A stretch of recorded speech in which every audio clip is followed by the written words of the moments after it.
Hello children, third chapter continuation, potentiometer. See, this potentiometer is the device used to measure an unknown EMF or potential difference accurately. Right?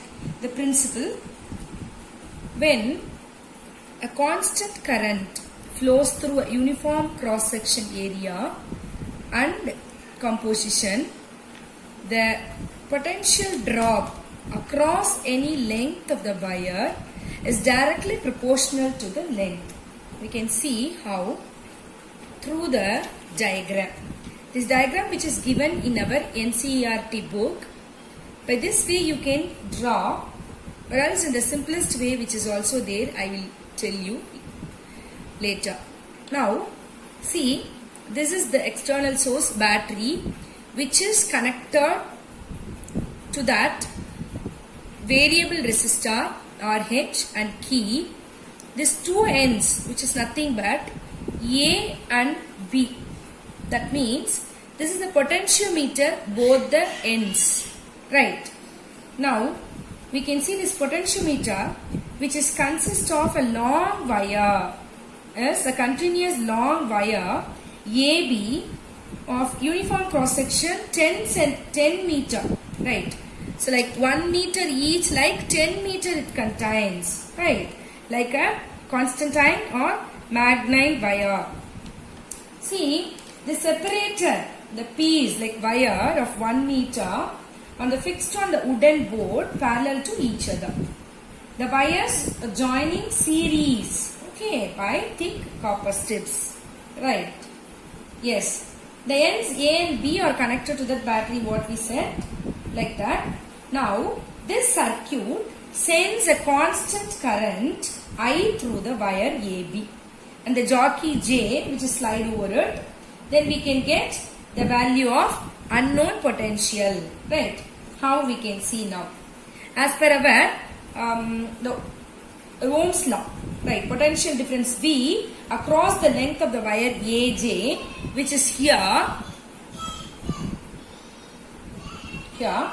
V is equal to IR, right? That we know I into, instead of that R, we can write rho L by A, right? We know that. Now, when a steady current, we said when a steady current I flows through the wire, right? Now, I rho by A, which is equal to constant. That means what? That is nothing but V, which is directly proportional to I, we said. That means V is equal to KL.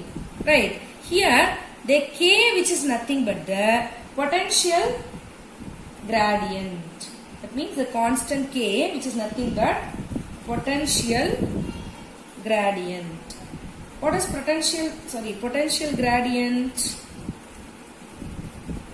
The potential gradient, which is nothing but the potential drop per unit length. The potential drop per unit length of the potentiometer wire, which is known as potential gradient.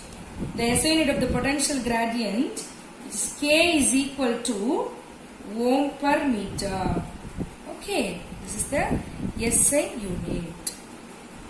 In potentiometer, using potentiometer, we are going to compare EMFs of two cells, right?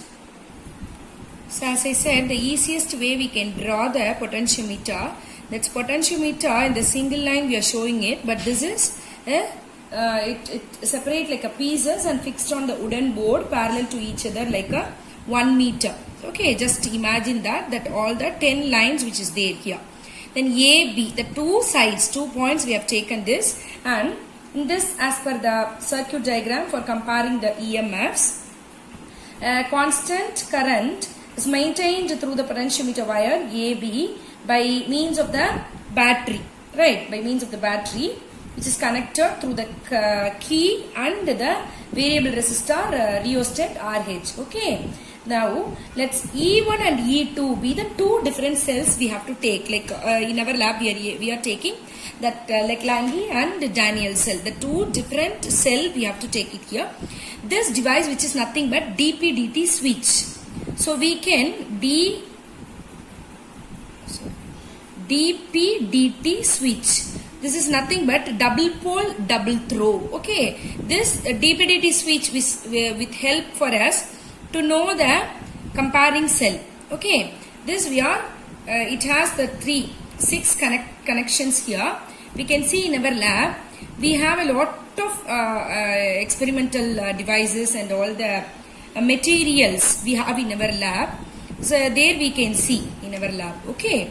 Here, this is DP-DT switch. Here we can use the another type of key also. We are using here this. By this way we can see. Right. Now, the positive terminal of A, the cell is connected to A, and the negative terminal which is connected to that galvanometer through the jockey.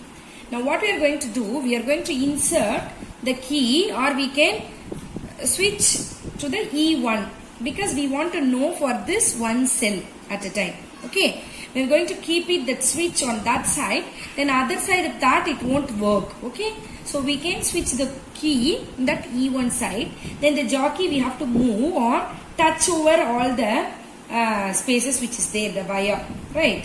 Now the AB still the galvanometer shows no deflections. That the position of the jockey, that is called, when you kept from 0 to 1000, in that the range 0 to 100, 101 to 200, 201 to 300, like that 301 to 400, like that till 1000, in that any 100s you will get the null deflection.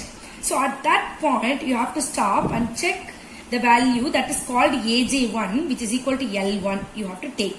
If K is the potential gradient along the wire AB, then null deflection point, which is nothing but EMF, which is directly proportional to L1, E is equal to L1.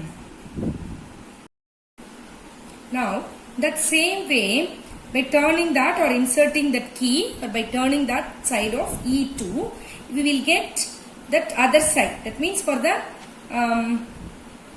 cell 2, EMF of a cell 2 we are going to identify, right? Calculate. So the same like that, E2 which is equal to KL2. That comparing the two cell, that's why E2 by E1 which is equal to L2 by L1. Or we can, if we know any one, E2 which is equal to L2 by L1 into E1. Okay. So comparing the EMF of two primary cells using the potentiometer. Right. This is one of your practical.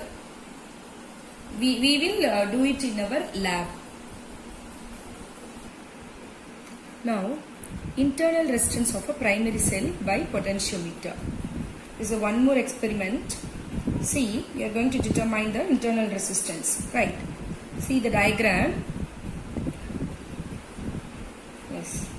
Now, the positive terminal of the cell whose EMF E is to be measured in connecting A, and of the potentiometer of the wire, negative terminal which is connected to that galvanometer jockey, through the jockey, resistance box RB which is also connected across the cell and through a key K2. Now, how we are going to proceed this experiment? Now, you have to close K1 only. Now, a constant current which is flow through the potentiometer wire. With key K2 is open, you are going to move the jockey along the AB. Still the EMF of E getting balanced. Once it's getting balanced, L1 be the balancing length and K is the potential gradient. Then what is the EMF? That is E which is equal to KL1. We know that. Yes. Now with the help of the resistance box, some of the resistance we are going to keep in this. Then introduce the resistance by closing the key K2. Now find the balance point to the terminal potential difference V of the cell. So if L2 be the balancing length, which means here V which is equal to KL2. Now that E by V, which is equal to what? L1 by L2. Okay. Now let R be the internal resistance. So we have to take here the internal resistance only we are going to know in the primary cell by using this cell. Now the R be the resistance, internal resistance of the cell. If current I, which is flow through the cell, then what it will be may be the E, which is equal to through by the Ohm's law, I R plus R, and also V, which is equal to I R. By comparing this both to E by V, which is equal to I R plus R, internal resistance, I R, which is equal to R plus R by, sorry, I will be cancelled, R, which is equal to L1 by L2. So now